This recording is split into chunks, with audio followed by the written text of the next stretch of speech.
성도에게는 대환난이 언제 시작해서 언제 끝나는 것을 짐작하는 것이 매우 중요하다.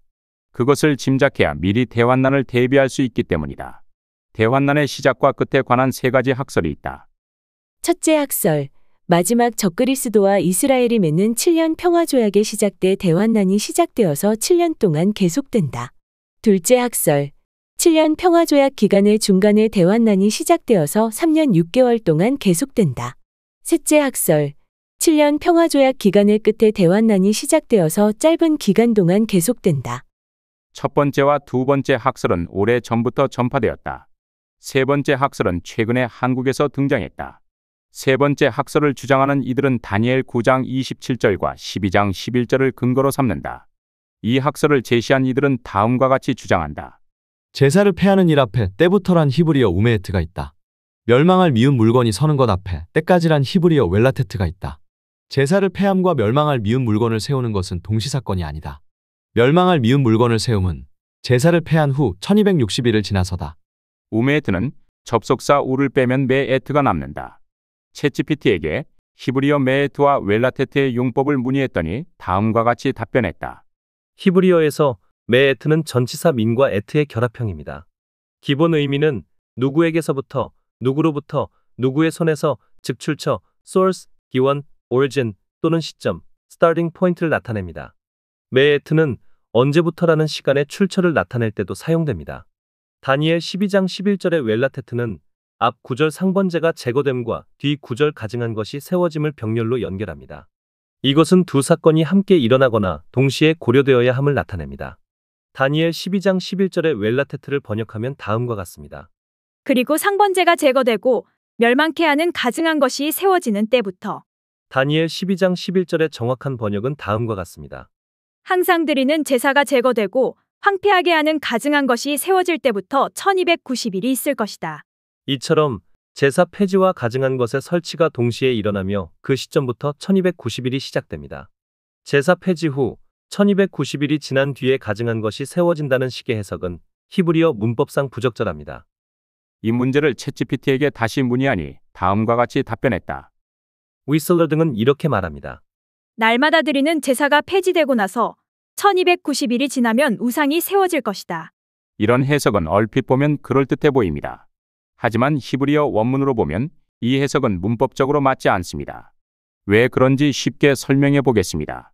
먼저 히브리어 본문을 살펴보면 다니엘 12장 11절 원문은 다음과 같은 구조입니다. 날마다 드리는 제사가 폐해지는 때부터 멸망하게 하는 가증한 것이 세워지는 것까지 1290일이 있을 것이다. 이 구조의 핵심은 두 가지입니다. 부터라는 말은 제사 폐지와 우상 세움이 함께 포함된 시점을 가리킵니다. 즉, 시작점이 제사 폐지와 우상 세움이 함께 일어나는 시점이라는 뜻입니다. 그리고라는 접속사가 중간에 등장합니다. 이건 앞뒤 사건을 나열할 때 쓰는 말인데 두 사건이 동시에 일어난다는 뜻으로 자주 사용됩니다. 그런데 어떤 해석은 이렇게 말합니다. 제사가 먼저 폐지되고 시간이 꽤 흐른 뒤에 우상이 세워진다. 이런 해석은 문장 안에 실제로 없는 의미를 끼워 넣은 것입니다. 예를 들어 그 일이 끝난 뒤에 그리고 나서 같은 히브리어 표현이 없는데도 임의로 시간차를 만든 것입니다. 히브리어 문법에 따르면 다니엘 12장 11절은 제사 폐지와 가증한 것, 즉 우상 세움이 동시에 일어나는 시점부터 1290일이 시작된다고 말합니다. 따라서 우상은 1290일 후에 세워진다는 해석은 문법에도 맞지 않고 본문에도 없는 내용을 끼워 넣은 것입니다. 쉽게 예를 들면 히브리어 원문이 말하는 구조는 이런 식입니다. 점심시간이 시작되고 밥이 나오기 시작한 그때부터 1시간 동안 점심시간이다. 그런데 위슬러 해석은 이렇게 말하는 겁니다. 점심시간이 시작되고 1시간이 지나서 밥이 나온다. 이건 문장에 없는 내용을 넣은 해석이죠. 실제 본문은 밤 나오는 시점이 점심 시작과 같다고 말하고 있는데 말입니다. 챗GPT의 설명을 요약하면 다음과 같다. 제사가 먼저 폐지되고 1290일이 지난 후 우상이 세워진다는 주장은 히브리어 본문과 맞지 않는다. 히브리어 본문은 제사가 폐지되고 우상이 세워진 후에 1290일이 지나는 것을 가르친다. 이처럼 제사가 먼저 폐지되고 1290일이 지난 후 우상이 세워진다는 주장은 성경 본문에 없는 내용을 추가하여 해석한 것으로 자의적 해석에 해당한다. 성경 본문에 없는 내용을 끼워 넣을 경우 어떠한 교리도 만들어낼 수 있는 위험성이 따른다. 믿음이 큰 성도들에게는 오히려 대환난이 일찍 시작되는 것이 더 나을 수도 있다. 하루라도 빨리 당당히 순교함으로써 하나님께 큰 영광을 돌릴 수 있고 그만큼 더 빨리 하늘의 영광을 누릴 수 있기 때문이다. 그러나 믿음이 약한 성도들에게는 상황이 다를 것이다. 그들은 하루라도 늦게 대환난이 시작되기를 바랄 것이다. 예나 지금이나 세상에는 큰 믿음을 가진 성도들보다 작은 믿음을 가진 성도들이 훨씬 더 많다. 이 점을 생각할 때 개인적으로는 성경이 7년 평화조약의 말기에 대환난이 시작된다고 가르친다면 더 좋겠다는 바람이 있다. 그러나 아무리 성경을 살펴보아도 성경은 대환난이 7년 평화조약 중간에 시작된다고 분명히 가르치고 있다. 그렇다면 어떻게 해야 하는가? 성경의 가르침이 내 기대와 다르다고 해서 내 마음대로 성경을 해석할 수는 없는 일이다. 더 나아가서 대환난이 7년 평화조약의 말기에 시작될 것이라는 기대 속에 여유를 부리다가 갑작스럽게 중간에 대환난이 시작된다면 과연 우리는 그 환난을 제대로 감당할 수 있을까? 불확실한 성경 해석에 자신의 신앙을 맡기는 것은 결코 지혜로운 선택이 아니다. 하나님의 말씀을 있는 그대로 받아들이고 그 말씀에 따라서 주님을 섬기는 것이 옳지 않겠는가? 대환난이 정확하게 언제 시작될까? 대환난이 정확하게 언제 시작될지를 알 사람은 아무도 없다. 다만 세 번째 학설을 주장한 이들이 밝힌 것처럼 마지막 적그리스도가 성전에 우상을 세우는 일은 7년 평화조약 기간의 정확한 절반, 즉 3년 6개월이 되는 날보다 일찍 시작될 것을 예측할 수 있다. 그 이유는 다음과 같다. 첫째, 한글 성경의 절반으로 번역된 히브리어 해지가 정확한 절반뿐만 아니라 대략 중간으로도 사용되기 때문이다. 둘째, 성경의 7년 평화조약 기간을 17,000년으로 묘사한 곳이 없기 때문이다. 예수님은 요나가 밤낮 사흘 동안 큰 물고기 뱃속에 있었던 것처럼 인자도 밤낮 사흘 동안 땅속에 있으리라고 예언하셨다. 그러나 실제로 예수님은 약 이틀 반 정도만 땅속에 계셨다. 이와 마찬가지로 마지막 한 일에 즉 7년 평화조약 기간도 정확히 17,000년이 아니라 그보다 짧아질 가능성이 매우 크다. 따라서 설령 우리가 7년 평화조약이 시작되는 날을 안다고 해도 예수님의 재림 날짜나 성도의 휴거 날짜를 정확히 알 수는 없다.